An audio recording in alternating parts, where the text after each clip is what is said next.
ভালো করে কান পেতে শুনলে কিন্তু শোনা যাচ্ছে ঘুঘু পাখির ডাক।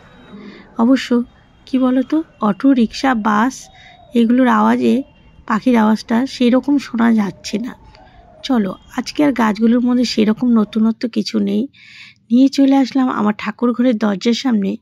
এই যে একটা খুব সুন্দর ছবি যেটা আমাদের বৌমা পেয়েছে, ওটার একদিক দিয়ে দেখলে দেখা যায় রাধাকৃষ্ণ, আরেক দিকে সাইড করে দেখলে দেখা যায় লক্ষ্মীনারায়ণ। খুব সুন্দর। আরও কয়েকটা ছবি আছে, ভাবছি ঠাকুর ঘরের ওপরে এদিকটা লাগিয়ে নেব। কিন্তু এখনও যাকে আসতে বলা হয়েছিল মিস্ত্রি, মানে ড্রিল মেশিন নিয়ে এসে কয়েকটা জায়গা ঠিকঠাক করে ফটো কোথায় লাগাবে কি করবে সেটিং করাবে, তার এখনও আসার সময় হয়ে ওঠেনি। আর এই দেখো ছেলের বিয়ের সময় এই যে কফিটা কতটা বেঁচেছে সেটাকে কৌটোর মধ্যে ঢেলে নিলাম। আসলে পাম্পটা ছাড়া ছিল আর কখন জল পড়ে বেঁচে গেছে, এইটা যত ভাবি খেয়াল করে রাখবো ঠিক ভুল হয়ে যায়। নতুন ব্লগ বন্ধুরা শুরু করে দিলাম, তোমরা সারাটা দিন সাথে থাকো। আর তোমরা যে যেখান থেকে আমার এই ভিডিওটা দেখছো তোমাদের সবাইকে জানাই আমার তরফ থেকে প্রচুর প্রচুর ভালোবাসা। আর যারা প্রথম দেখছো ভুলে যেও না, অবশ্যই সাবস্ক্রাইব করে আমার ভিডিওগুলো ফলো করো। তা এখন আমাদের ওর নিচে চলে গেল, দোকানে কাস্টমার এসছে, চাটা ঢাকা দেওয়া থাক, আমি ততক্ষণে অন্য কাজ সেরে আসি। ও যখন আসবে তারপর চা ছেঁকবো। শাটারও তুলে দিল, এখন কতক্ষণ লাগে দোকানে ঠিক নেই। তো চলো কাজকর্ম তো হাত দিই। ঘুম থেকে উঠেই আগে বাসি ঘরটা ঝাড় দিয়ে চা করতে চলে এসেছিলাম। আজকে শনিবার, আমার কিচেনে সব কিছুই পরিষ্কার রয়েছে।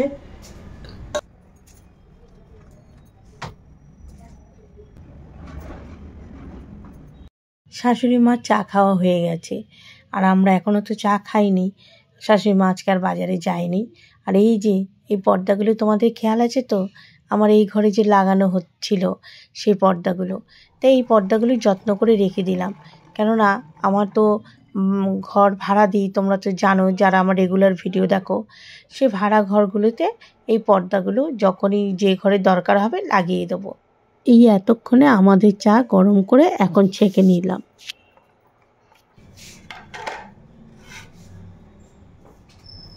এবার তো চা করলাম, আবার গরম করলাম। গরম করে সেই চাটা গরম খেতে পারলাম না। এই যে জলওয়ালা দাদাটা এসছে, ডান নুন খালি যেগুলো সেগুলো গুছিয়ে ওনাকে দিতে হলো।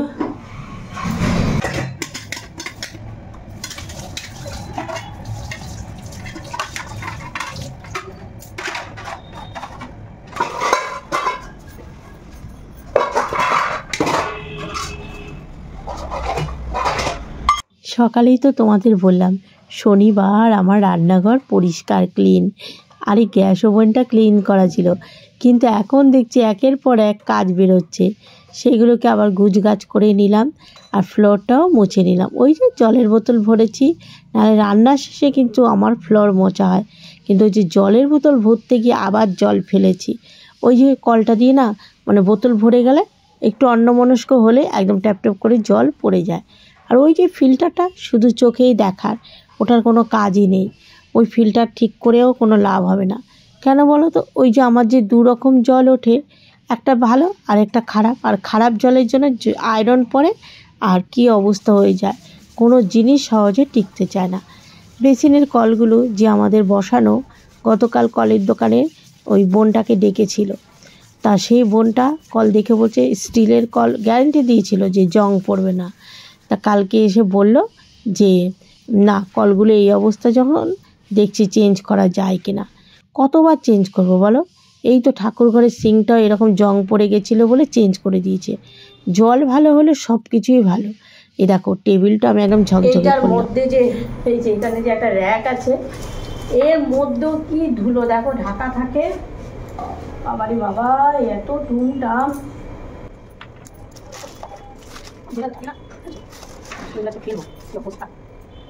ধুলো দেখে অনেকে হয়তো ভাববে যে পরিষ্কার করো না 7 জনমে। দেখবে সচরাচর কিন্তু এগুলো আর পরিষ্কার করা হয় না। যেটা পাই হাতের কাছে ওই টেবিলটার মধ্যে নিচের দিকে রেখেছিলাম। আর আমাদেরও দেখতে পেলে তো ক্যাক ক্যাক করতেই থাকে, এটা দরকার ওটা দরকার, কিন্তু কখন কোনটা দরকার হয় এই ভেবে সবই তো জমিয়ে রেখে দিই। এদিকে পরিষ্কার করে চলে আসলাম দক্ষিণ পাড়ে। এই রুমটা তো তালা সকাল থেকে খুলিনি। আর তোমার এইদিকে জানালা দিয়ে বেশ সুন্দর রোদ আসে গো। আর এইদিকে না বক্স জানলা, ছোট বক্স জানলাটায় একটু নোংরা আছে, ভাবছি ওটা পরিষ্কার করব। আর এই যে বেডের উপরে উঠে আমি জানালাটা খুলে দিলাম। মামুনি থাকলে তো জানালা খোলা হয় না, তা খুলে একদম ভালো করে, আর এদিক দিয়ে ভালো আলো আসে বলে ওরা একটা কাঁথা দিয়ে রেখেছিল, সেটা সরিয়ে দিলাম। দেখো কিভাবে রোদ আসছে। আর বিছানায় কিন্তু সূর্যের রোদ মানে আলোটা পড়া ভালো, বিছানায় যে গরমটা হয়। তারপরে ব্ল্যাঙ্কেটটাও জানালা রেখে ভালো রোদ আসে, খুলে দিলাম একটু বিছানাগুলো রোদ পা। আর এইদিকে আমার মামুনি গাছে বলে গেছে একটু জল দিয়ে দিও মামুনি, এটাকে এই দিকে দিতে পারে। দিয়ে দিলাম, গ্রিলটা লতাবে ভালো। এই জানলাটাও কিছুক্ষণ খোলা থাকবে, পরে বন্ধ করে দেবো। এই সাইডে ধুলোটা নেই।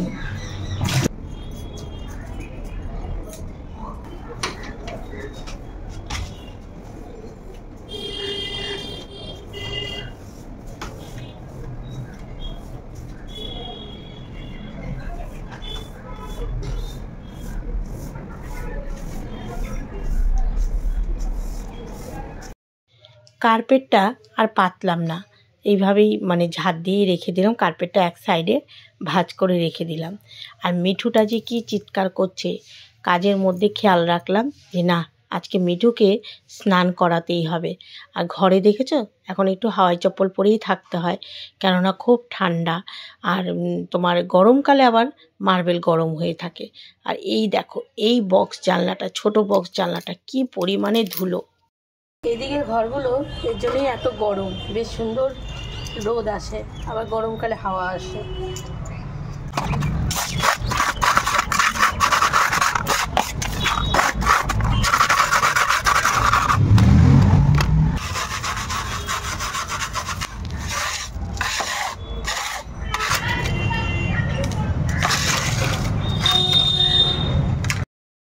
এদিকে কাজ করছি ঠিকই, আর মাথার মধ্যে একটা চিন্তা আছে যে টিফিনটা তো দিতে হবে বাবুকে, ওর বাবাকে। আর ছেলে আজকে শনিবার তো মার্কেট নেই বলে ও এখনও ঘুমাচ্ছে, ওকে আর ডাকিনি। ডাকাডাকি করছে, এই পাশে থাকলে ওই পাশে। হ্যাঁ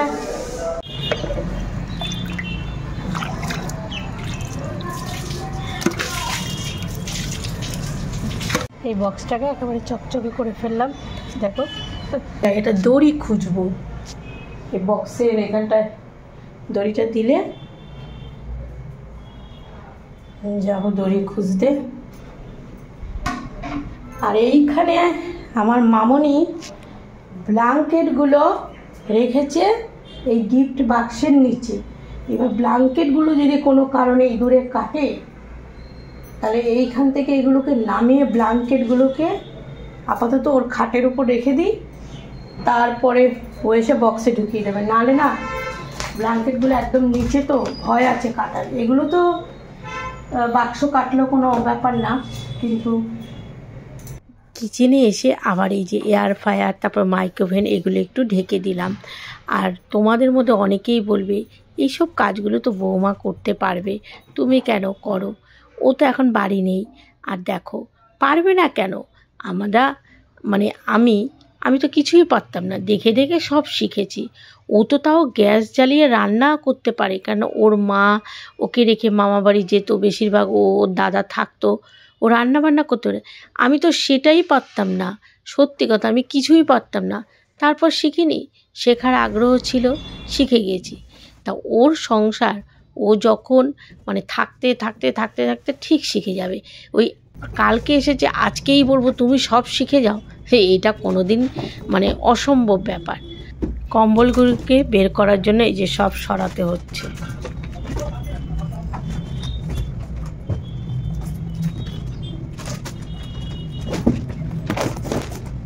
গুছাতে এসে এখন দেখা যায় একই রকম দুটো সেট, আর মিক্সিং গ্রাইন্ডার ভেবেছিলাম দুটো, দেখলাম যে না, 3টে মিক্সিং গ্রাইন্ড। ইলেকট্রিক কেটলি আছে দুটো। এমনও দিন গেছে যে একটা মিক্সিং গ্রাইন্ডার কিনবো। রে বাবা, ছেলের প্রথম বছর জন্মদিনে আমি ওকে বললাম ছেলের জন্মদিন করবো, আমার তো মিক্সিং গ্রাইন্ডার নেই।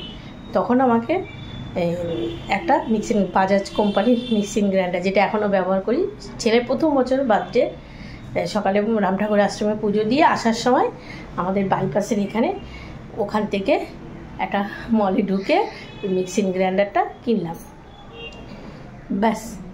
আর এখন ঘরে মানে কত জিনিস, যে কোনো জিনিস যে করতে হবে না, সমস্ত কিছু গিফটেই পাওয়া যায়। অনুষ্ঠান করে বিয়ে করলে কিন্তু ঘরে প্রয়োজনীয় অনেক কিছুই পাওয়া যায়। চলো, কাজ করতে করতে একটু কথা না বললে ভালো লাগে না। এই ব্ল্যাঙ্কেটগুলো এবার মামনির খাটের ওপর রেখে আসি। অনেক কিছু পুরনো চাদর কোথায় রাখবো, এই যে এখানে যে পেতেছি নিচে, এর মধ্যে এগুলো সব লম্বা করে করে পেতে রেখে দিই। তোমাদের তো বললাম যে অনুষ্ঠান করে বিয়ে করলেই ভালো, অনেক কিছু পাওয়া যায়। কিন্তু কি বলো তো, পরিস্থিতি মানে এমন হয় এক এক সময়, মনে যদি ইচ্ছাও থাকে অনুষ্ঠান করে বিয়ে, সেটাও সম্ভব হয় না।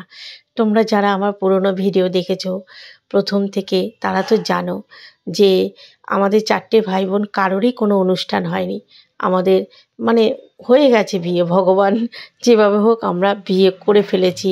এবার অনেকে বলে যে কী রকম, বাবা মার জন্য একটু দেরিও করলে না, নিজেরা বিয়ে করেছো। কিন্তু পরিস্থিতিটা এমন ছিল, আর বলে না কপালেরও লেখা ছিল যে না, আমাদের 4টে ভাই বোনে কারোরই হয়নি।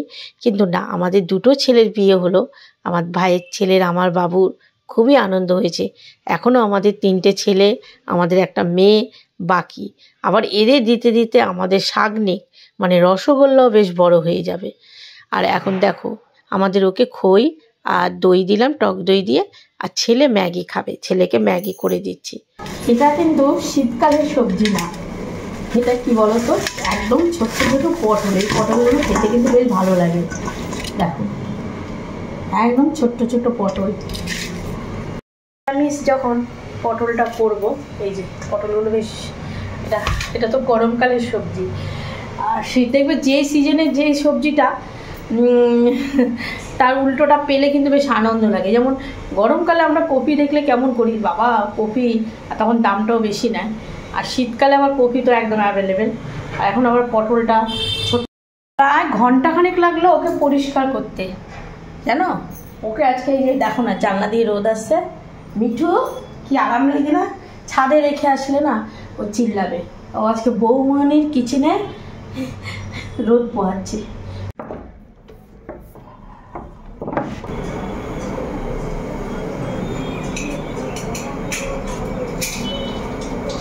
যায়নি এখনো, মুগ ডাল তো ভেজে একটু সেদ্ধ বসিয়ে রেখে তারপর ওইদিকে পুজো দিতে দিতে ডালটা সেদ্ধ হয়ে যাবে। ছেলে তো মুগ ডাল ছাড়া অন্য ডাল খেতে চায় না, মটর ডালও হবে। আগে ওর মুগ ডালটা একটু প্রেশার কুকারের থেকে না কড়াইতে সেদ্ধ করলে মুগ ডালটা ভালো হয়।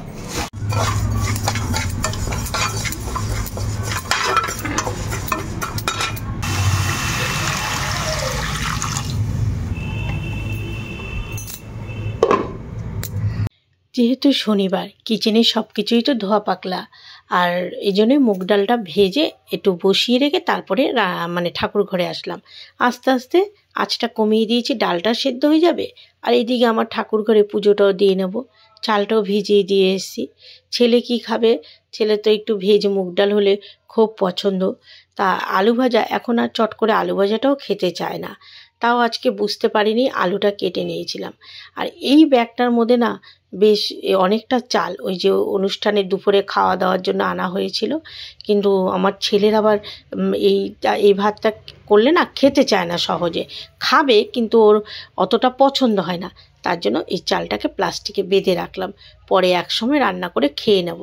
আর এই দেখো, আজকে বাবাকে একটা মালা এনেছে, একটাই ছিল মালা, পরাতে গেছি, মালাটা না একদিক দিয়ে খুলে গেছে। আর এই যে আমার গুরুদেব, আমাদের ও একটু বেরোবে, পুজো দিয়ে চলে আসলাম আমি রান্নাঘরে।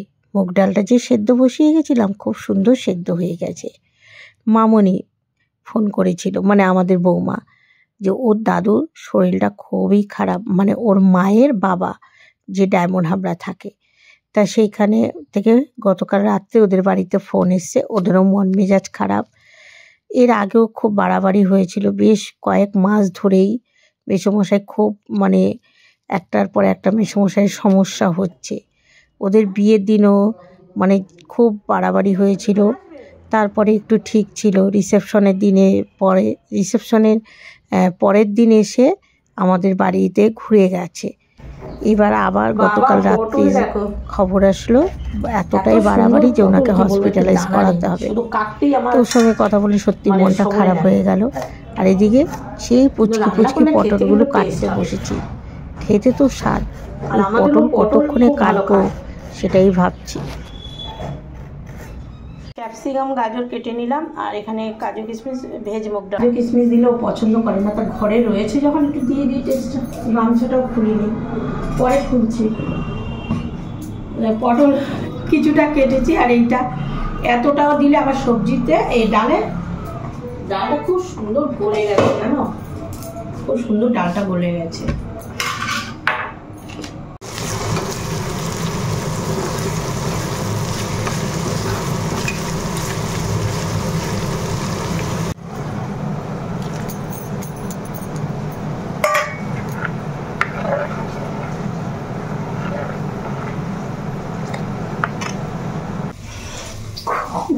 কতটা যে সময় লাগলো এই পটল কাটতে।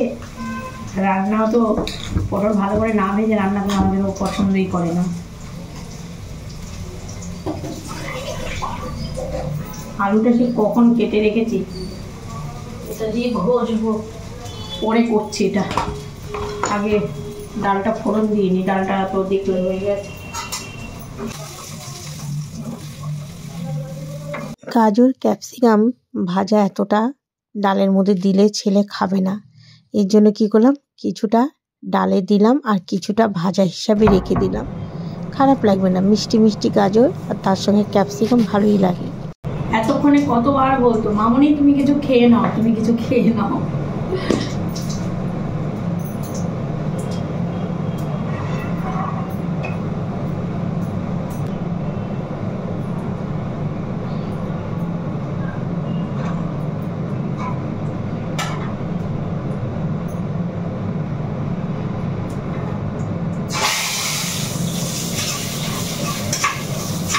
একটু ঘি দিয়ে দিলাম ডালটার মধ্যে। এই জলটা বসিয়ে দিলাম, আবার গোপাল কখন স্নান করতে চলে আসে। কি হলো মিঠু? পটলে তো আলু দেবো না।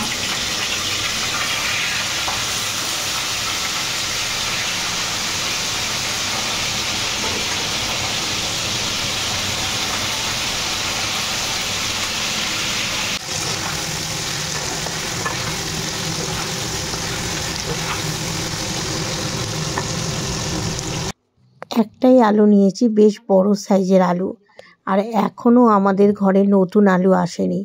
কেন বলো তো, প্রয়োজন পড়েনি। আমার ছেলে তো নতুন আলু পছন্দই করে না, আর আমাদের জন্য যে একটু আনবে, তার মধ্যে সেই যে বাবু রিসেপশনে আলু আনা হয়েছিল, অনেক আলু আনা হয়েছিল, সেই আলুগুলো রয়েছে। হ্যাঁ বাবা, ওই যে মুগ ডাল, ভেজ মুগ ডাল, আলু ভাজা আর পাঁপড় ভাজা। আলু বেশি ভাজছি না, বেশি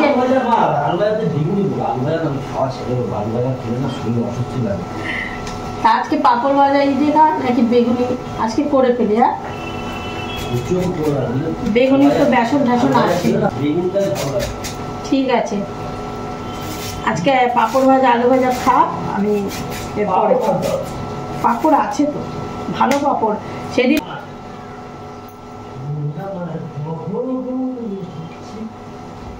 ওইখানে দিয়েছিলাম, ইন্ডাকশনটা আপনি অফ হয়ে গেছে। ভাত বসিয়ে দিয়েছি আর পটলটা ভাজা হচ্ছে, আমার পাগলা স্নান হয়ে গেছে। এবার আলু কাটতে তো, আলু ভাজতে তো সময় লাগবে।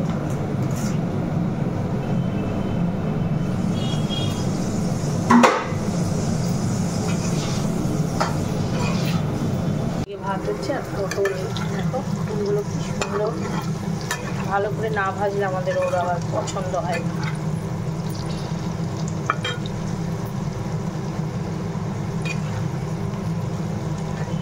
এই যে ছেলের ভেজ মুগ ডাল, এখানে লাউ উচ্ছে দিয়ে মটর ডাল, আর এই যে ভাজাটা কিছুটা তুলে রেখেছি, এখানে মেথি শাক ভাজা, বেগুন ভাজা,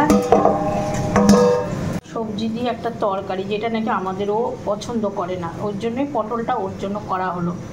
পটলটা ওর জন্যই করা হচ্ছে, কারণ যে মানে লাবড়া যেটাকে বলে, লাবড়া বলে অনেকে, মানে অনেক রকম নাম বলে, পাঁচমিশালি যে তরকারিটা আমাদের ওটা খায় না, ওই জন্য ওর জন্যই পটলটা করছে।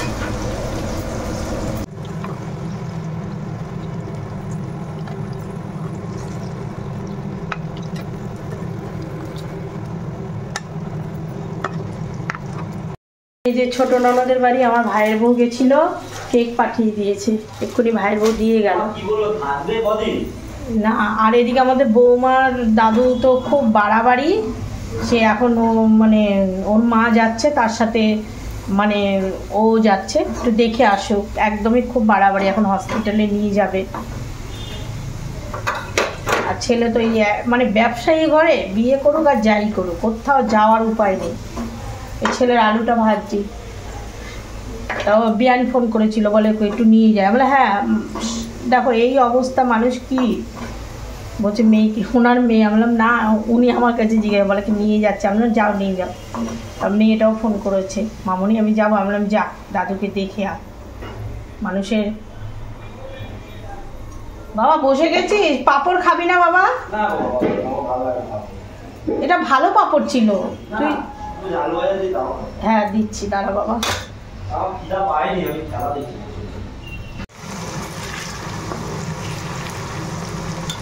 মানুষের আলাদা কাল নেই, হ্যাঁ আরো মা যাচ্ছে তো সাথে,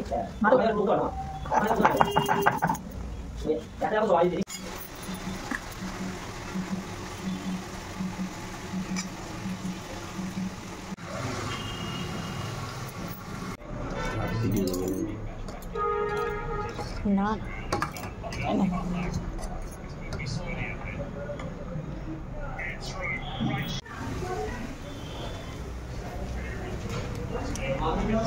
নুন দিয়ে নে বাবা, দিয়েছিলাম একটুখানি, রেখে ভাত একটু ভেঙে ভেঙে খায়, সবজিটা শুদ্ধ মুখে দিবি। ভালো হয়েছে।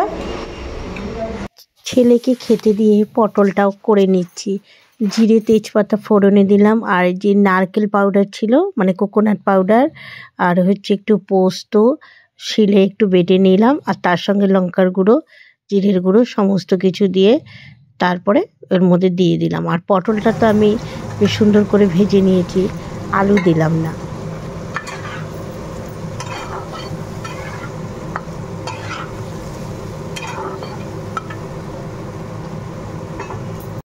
ছেলে কতটা ভাত থালায় রাখছে, বাবা কত ভাত রাখছিস থালা? ও তাই অনেকটা ভাত দিয়েছে না, আজকে মুগ ডাল আলু ভাজা না, আজকে থালা প্রায় পরিষ্কারের মুখে।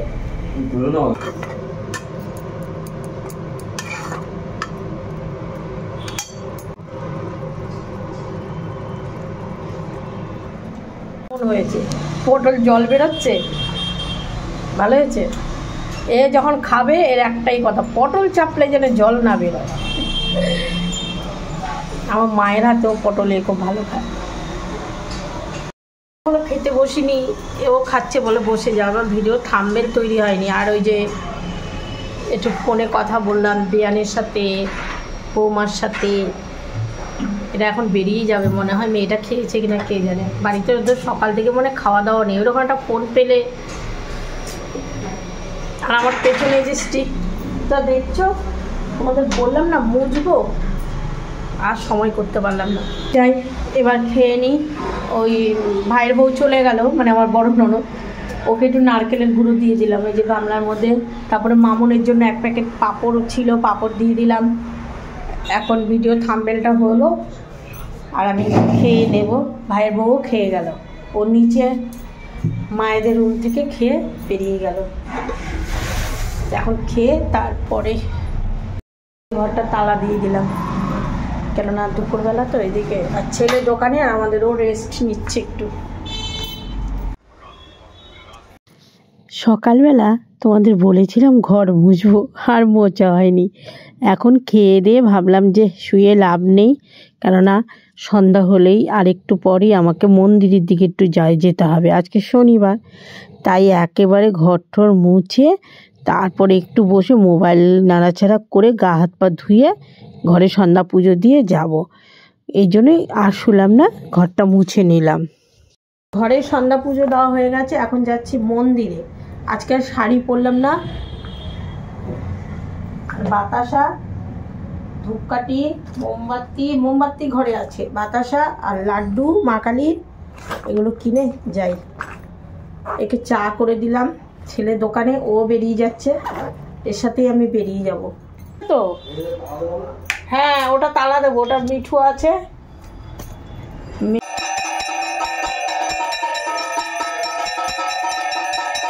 আমাদের মন্দিরে আজকে একজনের বিষয়ে খুব আলোচনা হচ্ছিল।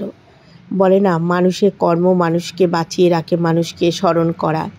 মন্দিরের অপোজিটে এক দিদিভাইয়ের বাড়ি, উনি প্রত্যেক শনিবার গামলায় করে সিন্নির উপকরণ, ফল, ধূপকাঠি, মোমবাতি সমস্ত কিছু মন্দিরে দিতেন। গত পরশু উনি এক্সপায়ার হয়েছে। আজকে ওনার বিষয়ে আলোচনা হচ্ছে।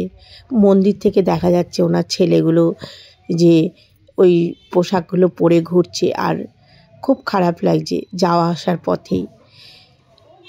মানুষের মানে কখন যে ভগবান কার কখন সময় হবে।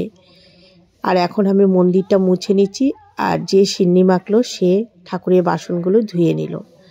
শনিবার করে ঠাকুরের এখানে আসলে একটু ঠাকুরের কাজ করতে ভালো লাগে। অন্যদিন তো আসি না, আর অন্যদিন ওই শুধু মা কালীর পুজো হয়, সেরকম কোনো কাজের চাপ থাকে না। শনিবারটাই আমি আসি। তা আজকে আসার পর আন্টি আবার বলল, রীতা সোমবার একটু এসো, সোমবার আবার ঠাকুরের ভোগ দেবে। ওই আন্টির বাড়িতেই আমি সেদিন গেছিলাম তারামার পুজোতে। সোমবার আবার অমাবস্যা আছে, মা কালীর পুজো। আমি বললাম আমি চেষ্টা করব। মন্দিরে আগের মতো সেই রকম লোকজন আসে না। মাসোহারা চাঁদাটাও সবাই দেয় না, কেউ কেউ দেয়, কেউ কেউ দেয়ই না। এই মন্দির থেকে এইমাত্র আসলাম, এসে আবার একটু বৌমাকে ফোন করলাম যে ও দাদু কেমন আছে। তো ওদের ডায়মন্ড হাবড়ার এখানেই একটা কাছাকাছি একটা সরকারি হাসপাতালে নিয়েছে, কিন্তু এখনও ট্রিটমেন্ট শুরু করেনি, মানে ওই অবস্থায় রয়েছে। কালকে হয়তো অন্য হসপিটালে ট্রান্সফার করবে, আর রাত্রেই ওরা ব্যাক করবে। গাড়ি করে গেছে তো, তা মেয়েটা মানে ওই সরকারি হাসপাতালে গেছে, চারদিকে সব কিছু দেখছে, ওরও ভাল লাগছে না, কারণ ওখানে তো সবই চোখের সামনে দেখা যায়। আর আমাদের মন্দিরের সামনে ওই বাড়িটার কথা তো তোমাদের বললাম, যে একজন ছিল প্রত্যেক শনিবার জানো গামলা ভর্তি করে কত কী কিনে ঠাকুরের এখানে দিত। আর এই মন্দিরে যেতে আসতেই ওনার সঙ্গে আলাপ, আমার অনেক ভিডিওতে ওনাকে দেখাও গেছে। সে মানুষটা কি আর করা যাবে, ওনাকে ট্রিটমেন্ট করেছিল, কিন্তু আর শেষ মুহূর্ত। ঠিক আছে বন্ধুরা, এখন ব্লগটা শেষ করি। ওই আমাদের মামনির সঙ্গে অনেকক্ষণ গল্প করলাম, ওরও মনটা ভালো না। আনলাম ঠিক আছে, দেখ রাত্রেবেলায় ওর মা, দাদা আর কে কে গেছে সব চলে আসবে, গাড়ি করেই চলে আসবে, আসতেও তো সময় লাগবে না। ভিডিওটা শেষ করছি, দেখা হবে আগামীকাল নতুন ব্লগে। সবাই ভালো থেকো, সুস্থ থেকো, সাবধানে থেকো। শুভরাত্রি, টাটা।